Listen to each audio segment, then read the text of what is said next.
Good morning. Okay. Very good morning to all.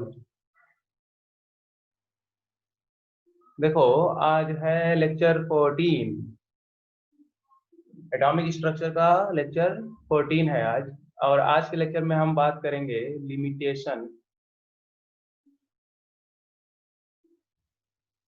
ओहो,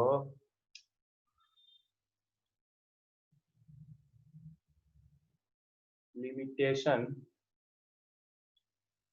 of,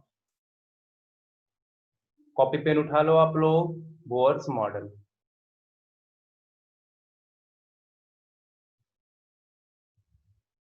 Bohr's model of atom. जो bore ने अपना model दिया था उसमें क्या क्या ड्रॉबैक रह गया, कमियां क्या क्या रह गई थी उनके मॉडल में, वो आज हम पढ़ेंगे। जैसे पहला पहला हम देखते हैं। पहली कमी ये थी कि उन्होंने मल्टी इलेक्ट्रॉन के लिए कुछ भी नहीं बताया, कुछ भी नहीं बताया मल्टी इलेक्ट्रॉन के लिए। तो इसके में पॉइंट डालो और लिखो इनएबिलिटी, इनएबिलिटी टू, आराम से लिखते हैं, ठीक है।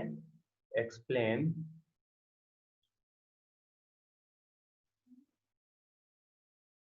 लाइन स्पेक्ट्रा,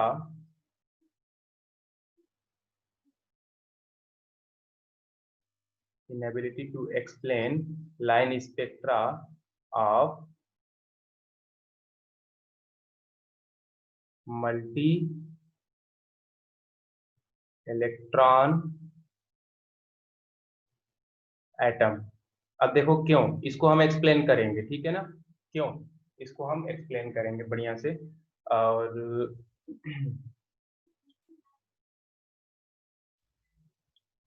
थोड़ा सा मैं इसको सही कर दूं, इनेबिलिटी।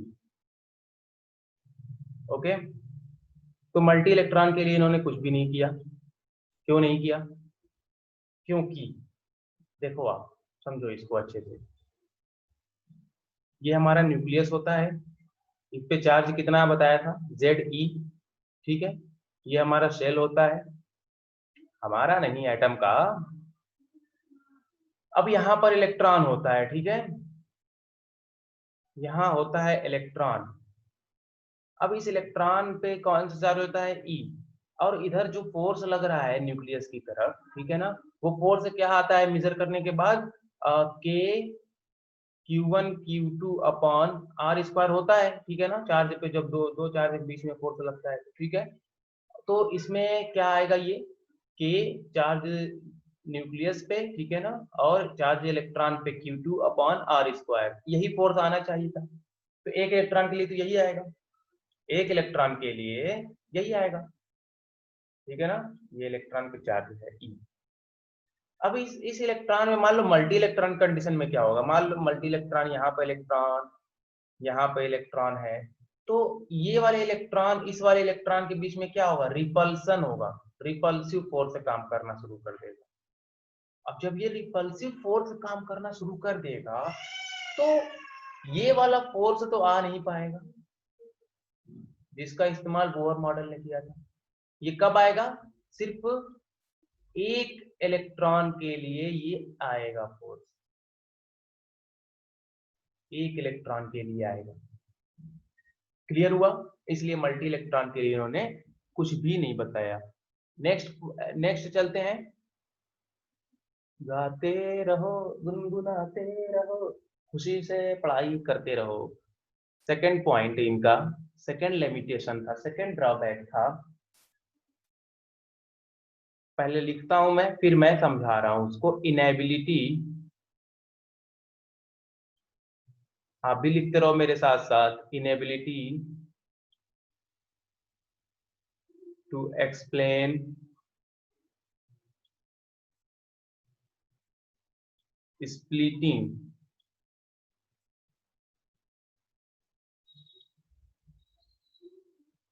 inability to explain, ओहो,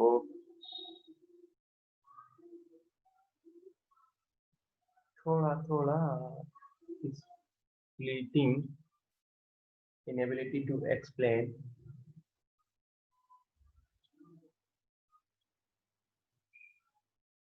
splitting of line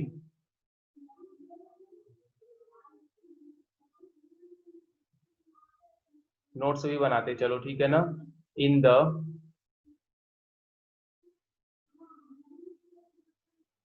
magnetic field, in the magnetic field and in the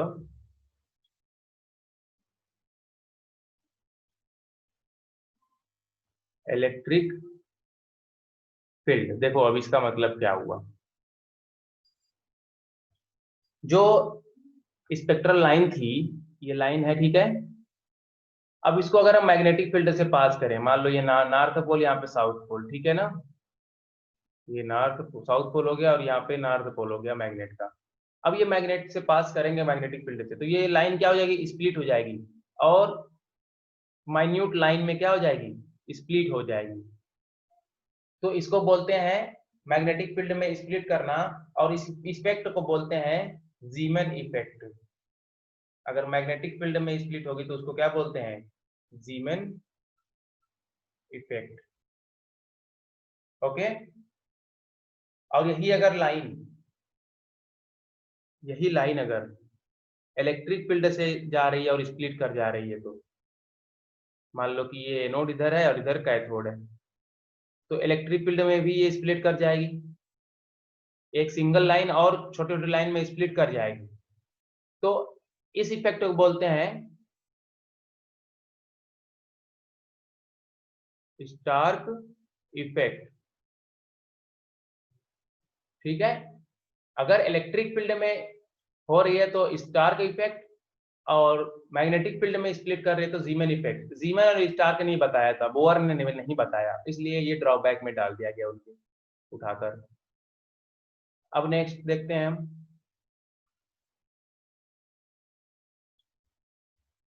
inability to explain the 3D model of atom।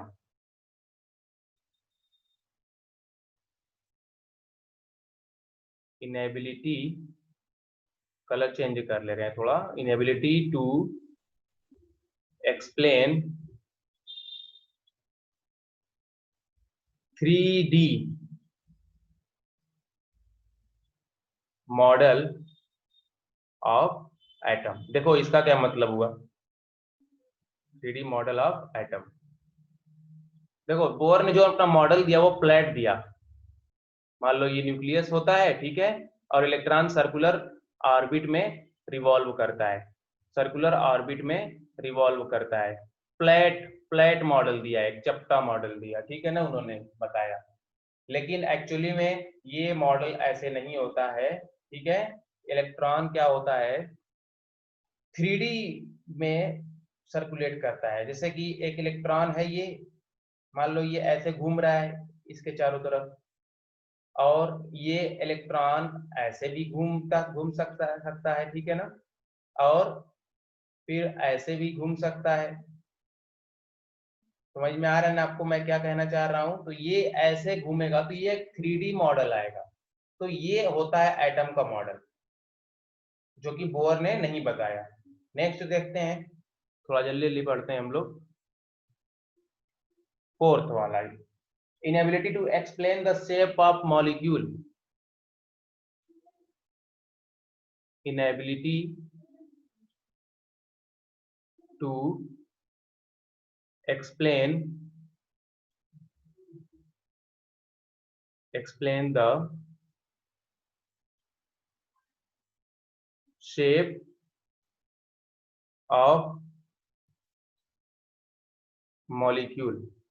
देखो इसका क्या मतलब हुआ, मॉलिक्यूल का शेप होता है, लीनियर हो गया, ठीक है ना, ऑक्टाहेड्रल हो गया, ये सब केमिकल बॉन्डिंग में हम पढ़ेंगे। मतलब कि जो अगर मान लो कोई मॉलिक्यूल है, जैसे मान लो CH4 है, ठीक है ना, तो अब ये कार्बन से जो हाइड्रोजन लगा है, कोवैलेंट बॉन्ड डायरेक्शनल होता है, ठीक है ना, तो इसका कोई ना कोई एक डायरेक्शन होगा, और उसी डायरेक्शन में क्या होगा, हाइड्रोजन लगा रहेगा, तो उससे मॉलिक्यूल का शेप बन जाएगा, ठीक है ना, उससे मॉलिक्यूल का शेप बन जाएगा। इसको एक्सप्लेन नहीं किया बोर मॉडल ने।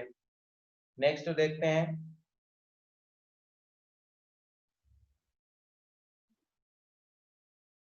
inability to explain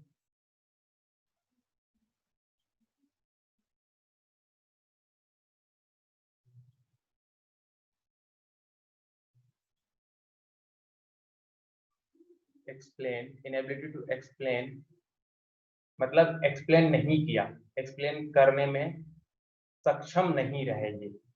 क्या एंगुलर मोमेंटम जो होता है वो NH/2 पाई के इक्वल कैसे है, मतलब इंटीग्रल मल्टीपल कैसे है एंगुलर मोमेंटम, ये बताया नहीं उन्होंने। ये फॉर्मूला तो दे दिया उन्होंने लेकिन बताया नहीं कि ये कैसे आया। इसको एक्सप्लेन किया था डी ब्रोगली ने, इसको एक्सप्लेन किया था डी ब्रोगली ने। ठीक है, अब नेक्स्ट देखते हैं 6।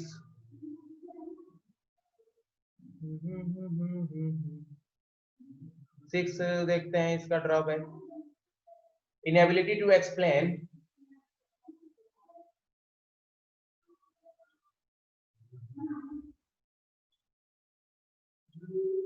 inability to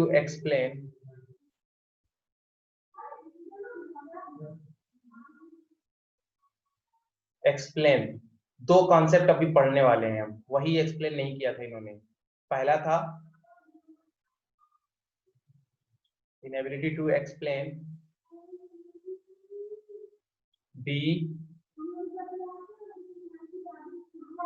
de Broglie concept of dual nature।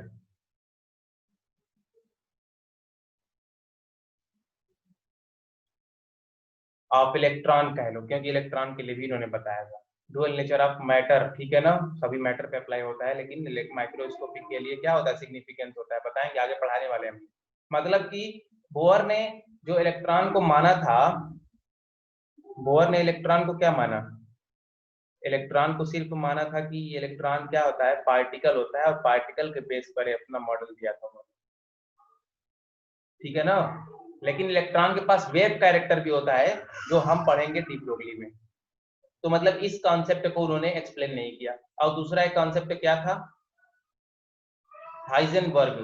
ठीक है ना, हाइजेनबर्ग के अनसर्टेनिटी प्रिंसिपल को नहीं बताया इन्होंने, क्या होता है ये अभी थोड़ा सा बता रहे हैं हम।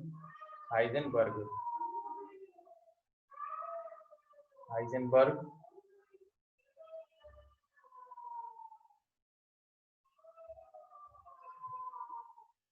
अनसर्टेनिटी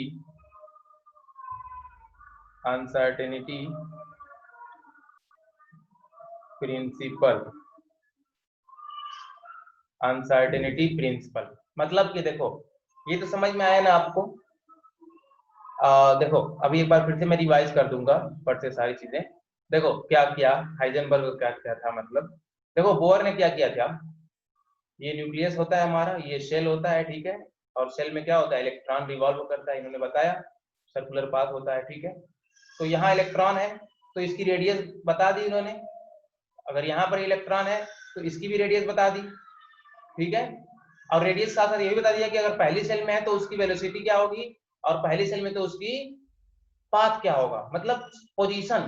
ठीक है ना, पोजीशन, इलेक्ट्रॉन की पोजीशन, ध्यान से सुनना, इलेक्ट्रॉन की पोजीशन और इलेक्ट्रॉन की velocity,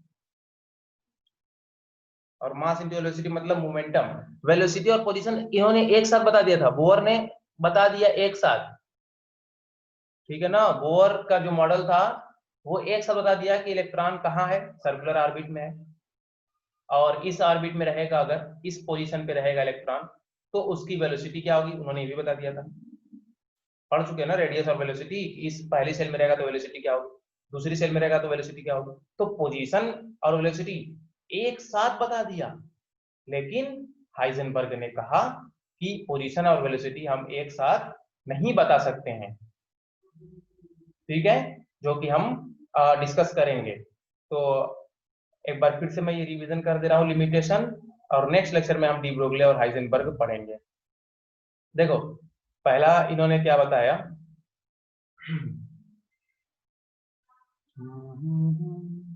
limitation of Bohr model, ठीक है। Inability to explain line spectra of multi electron species, multi electron atom. Multi electron के लिए इन्होंने कुछ भी नहीं बताया, क्योंकि मल्टी इलेक्ट्रॉन में रिपल्सन होता है और रिपल्सन पे ये वाला फोर्स आएगा नहीं, और जो बोर ने अपना मॉडल दिया था इसी फोर्स पे दिया था एक इलेक्ट्रॉन स्पेसिस के लिए। और एक इलेक्ट्रॉन स्पेसिस क्या होती है, हाइड्रोजन हो गया एक इलेक्ट्रॉन। हीलियम में 2 इलेक्ट्रॉन होता है, एक प्लस चार्ज लगा दो मतलब एक इलेक्ट्रॉन निकल गया, एक इलेक्ट्रॉन बचा, इसमें भी एक इलेक्ट्रॉन हो गया। लिथियम में क्या होता है, 3 इलेक्ट्रॉन होता है, अगर इस पे 2 प्लस चार्ज लगा दिए तो इसमें कितना इलेक्ट्रॉन हो गया, एक इलेक्ट्रॉन हो गया। प्लस चार्ज लगता है तो इलेक्ट्रॉन निकलता है, माइनस चार्ज लगता है तो इलेक्ट्रॉन आता है, ये आप याद रखें, ठीक है। तो मतलब एक ही इलेक्ट्रॉन, कोई भी एटम ले लो, सारे इलेक्ट्रॉन निकाल दो उसमें से, बस एक इलेक्ट्रॉन छोड़ दो, तो उसके लिए बोर मॉडल एप्लीकेबल है, ठीक है। नेक्स्ट देखते हैं, inability to explain splitting of lines in the magnetic field and in the electric field। Magnetic field में एक्सप्लेन स्प्लिट कर जाती है जो लाइन, ठीक है ना, स्पेक्ट्रल लाइन है, सिंगल लाइन, वो और छोटे लाइन में स्प्लिट हो जाती है, तो उसको जीमन इफेक्ट बोलते हैं अगर मैग्नेटिक फील्ड में होती है तो। अगर इलेक्ट्रिक फील्ड में स्प्लिट होती है तो उसको स्टार इफेक्ट बोलते हैं। चलो भाई बढ़ते रहो आगे। Inability to explain 3D model of atom. इन्होंने अपना मॉडल दिया सर्कुलर पाथ होता है, फ्लैट मॉडल दिया, लेकिन एक्चुअली में जो इलेक्ट्रॉन होता है वो 3 डायमेंशन में इवॉल्व करता है, ठीक है ना, और उसके पास वेव वेव कैरेक्टर होता है, ये बताया डिब्रोग्ले ने। यहाँ देखो, inability to explain the shape of molecule. Molecule का शेप को भी नहीं बताया इन्होंने कुछ भी कि मॉलिक्यूल की शेप का होगा, क्योंकि हर एक एटम जो होता है मॉलिक्यूल के अंदर वो एक पर्टिकुलर डायरेक्शन में होता है, कोवेलेंट बॉन्ड है, ठीक है ना, याद रखना। आप आगे चल के केमिकल बॉन्डिंग में सारी चीजें आपको डिस्कस की जाएगी। और यहाँ देखो, inability to explain mvr equal to nh by 2 pi कैसे आया, इन्होंने नहीं बताया, बस बता दिया कि इंटीग्रल मल्टीपल होता है। जो एंगुलर मोमेंटम होता है mvr एंगुलर मोमेंटम, वो इंटीग्रल मल्टीपल होता है h बाई 2 पाई के। n की जगह 1 2 3 4 5, 1.5 नहीं लिखना, 1.2 नहीं लिखना, n की जगह 1.3 मत लिखना, 2.5 मत लिखना, गलत हो जाएगा, बता दे रहा हूं मैं। अब देखो 6 वाला इनएबिलिटी टू एक्सप्लेन, ये दोनों कॉन्सेप्ट तो एक्सप्लेन नहीं किए इन्होंने। इन्होंने इलेक्ट्रॉन को पार्टिकल माना था, ठीक है ना, और उसके बाद डी ब्रोगले ने हाइपोथेसिस में दिया कि इलेक्ट्रॉन के पास दोनों कैरेक्टर होता है, इलेक्ट्रॉन के पास वेव भी होता है, ठीक है ना, और इलेक्ट्रॉन पार्टिकल की तरह बिहेव करता है, ठीक है। दो कैरेक्टर होता है, डुअल नेचर ऑफ मैटर, सारे सारे मैटर के पास होता है ना, हम डी ब्रोगले में पढ़ेंगे अच्छे से। तो इसको वेव बताया नहीं इलेक्ट्रॉन को, बोर ने इलेक्ट्रॉन को वेव ही नहीं बताया, तो इसके डी ब्रोगली के कॉन्सेप्ट को एक्सप्लेन ही नहीं किया उन्होंने। और एक साथ उन्होंने पोजीशन बता दी, हाइजेनबर्ग को नहीं बता पाया उन्होंने, जो इनका प्रिंसिपल दिया। एक साथ इलेक्ट्रॉन की पोजीशन बता दी, वेलोसिटी बता दी, जो कि पॉसिबल नहीं है, हाइजेनबर्ग ने बताया, तो हम पढ़ेंगे अभी, ठीक है। चलो, ऑल द वेरी बेस्ट, आज पढ़ाई करते रहो।